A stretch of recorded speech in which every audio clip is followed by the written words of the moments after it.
Taking an amusingly formulaic, if it ain't broke, don't fix it approach, Karate Kid Legends echoes the plot of both the 1984 original and the 2010 Karate Kid films, with its familiar underdog story of a kid whose single mother moves him to a new city where he's bullied by a martial arts expert before he enters a tournament to prove himself by facing that very same bully. Even as you can roll your eyes at several of the expected events occurring, the sixth film in the series does take one very notable zig when fans of the 41-year-old franchise expect a zag before it reverts to the usual template in the second half, which does give it some novelty, even as it will no doubt also frustrate many returning fans in how long it takes to see the big team-up the trailers promise. Lee means to me what you meant to Sensei Miyagi.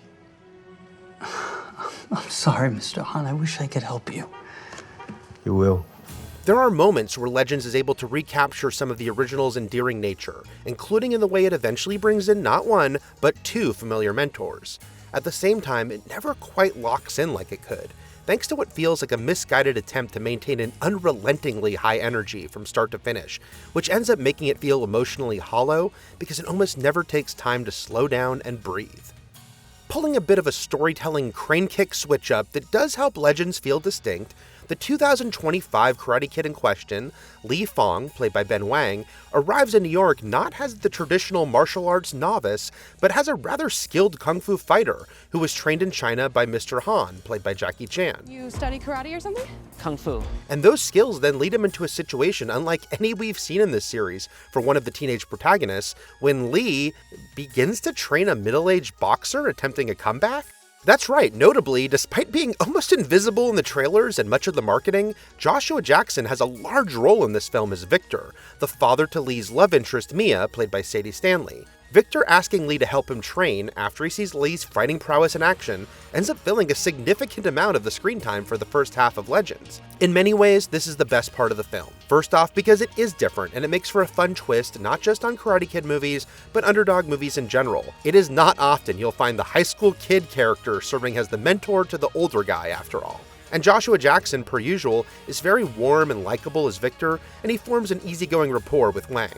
At the same time, Wang and Stanley are charming and sweet together, as Lee and Mia's friendship, and its potential for more, begins to blossom. You make any friends? Yeah, I did. One. What's his name? Mia? Director Jonathan Entwistle was the creator of the acclaimed Netflix series The End of the Effing World, and while Karate Kid Legends has little in common with that black comedy, Entwistle is able to once again display his skills of portraying blossoming love between two young characters. Yeah, you're clearly over it. However, the second half of Karate Kid Legends returns to the series' old ways as Mr. Han comes to New York to prepare Lee for his tournament. Now you see me, huh? And it then doubles down by bringing in the original Karate Kid himself, Daniel LaRusso, played of course by Ralph Macchio, to help, since this is in fact a karate tournament, not kung fu. The big connection introduced here between Han and Daniel's beloved mentor, the late Mr. Miyagi, is simple but acceptable, set up by a flashback to Karate Kid Part 2. The addition of some new dialogue to that scene, provided by a Pat Morita sound-alike, is a bit cheesy, but it's not a deal-breaker. Though man is it annoying that the on-screen text says Karate Kid Part 2 took place in 1986, when any big Karate Kid fan can tell you that movie is set in the summer of 1985. Seriously, how did no one involved in the production not clock this? What holds Legends back in the second half is an overall stylistic approach to the film that becomes increasingly distracting as it goes on. It feels like the mandate here was that the pace should feel propulsive at almost every point, and that is represented by an overuse of up-tempo music during nearly every training sequence and fight scene, and via self-conscious flourishes, like repeatedly doing that overused gimmick where music playing in a scene comedically slows down as though the power went out to represent things going badly for Lee. A better result of this attempt to feel vibrant are a couple of fun animated moments, but the way Entwistle rarely slows the pace down sometimes really goes off the rails, as the unrelenting music and the montage-style editing approach to nearly everything that occurs once Lee starts training means you can rarely connect to what should be, and clearly easily could be with some tweaks, more emotionally impactful moments. Scenes are rarely allowed to sit on their own, even ones with a lot of importance for the characters, and the result is it feels like we're speedrunning through this story. 2 branches.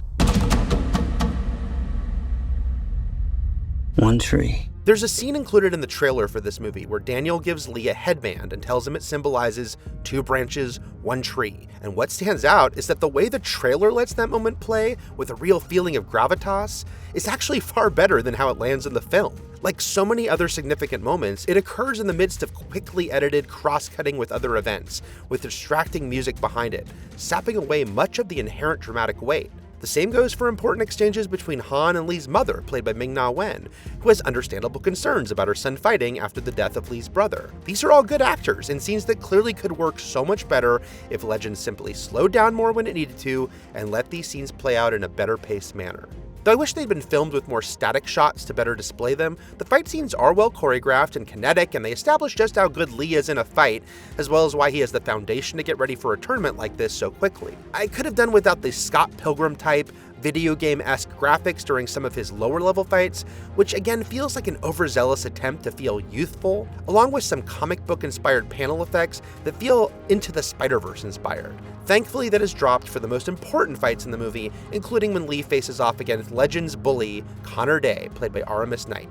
Connor, along with his generically evil mentor O'Shea, played by Tim Rosen, is another place the story feels like it's really been trimmed to the bone. Connor gets just the tiniest bit of nuance imaginable, so that he's only 99% jerk, not 100%. But without those additional touches that would let us get more of that Johnny Lawrence type, "you're all right, LaRusso" perspective, it feels like the filmmakers want us to bring our own sense memory of in without doing the work themselves. But look, if you're a fan of the Karate Kid films, it is innately cool to see Jackie Chan and Ralph Macchio share the screen together once they both finally get there, and they have an easygoing chemistry with one another. Hey, everything is a kung fu. That is probably best exemplified in the scene in which they first meet in Miyagi's home in Los Angeles, but in the midst of this, it is also pretty funny to ponder how the 2010 Karate Kid film that Jackie Chan starred in, alongside Jaden Smith, was meant to be a straight-up remake at the time, just with different character names and locations, but has now been retroactively turned into part of the core Karate Kid and Cobra Kai canon. By the way, Cobra Kai's events are not important to Legends, but fans can rest easy that they aren't contradicted either.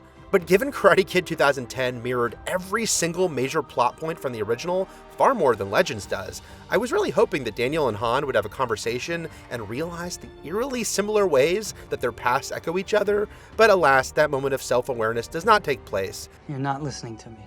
I'm not coming to New York. Then again, there's rarely any dialogue scenes at all in the second half of this movie that last more than a minute, and it leads to an awkward situation where the legends referred to in the title are kind of upstaged by Joshua Jackson before they even show up. And yet, despite Karate Kid Legends keeping its most dramatic moments at arm's length thanks to that overly accelerated approach, Lee remains a likable kid throughout thanks to Ben Wang's performance, and it is sweet how Lee ends up with one hell of a trio of father figures in the form of Jackson's Victor, Chan's Han, and Macchio's LaRusso. Even with the whirlwind pace and the reheated story, you still want to see Lee find love with Mia, and you still want to see him kick Connor's arrogant ass. It doesn't hurt that the final fight takes place high up on the roof of a New York skyscraper at sunset, feeling appropriately dramatic and sensational for a series that has continually escalated things since Daniel's relatively simple first tournament back in a San Fernando Valley Sports Center so many years ago. What happened to 2 branches, 1 tree?